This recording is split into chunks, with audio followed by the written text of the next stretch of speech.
جو ہم پڑھنے جا رہے ہیں وہ ہے سورہ بقرہ کی آیت نمبر 10، پارہ نمبر 1، رکوع نمبر 2۔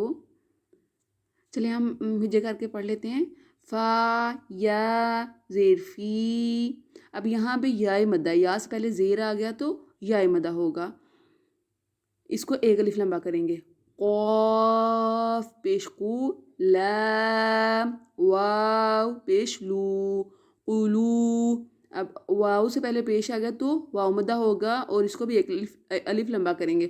قاف حروف متحرکہ میں سے تو اس کو پور پڑھیں گے۔ فی قلو، با زیر بی، قلوبی، ہا میم، میم زیر ہم، میم مشدد کے اوپر ہمیشہ غنہ ہوتا ہے، نون مشدد اور میم مشدد کے اوپر غنہ ہوتا ہے۔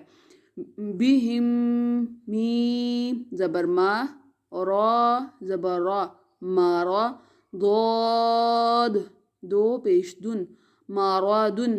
اب اس کو مکمل پڑھ لیتے ہیں۔ فی قلوبہم ماراد۔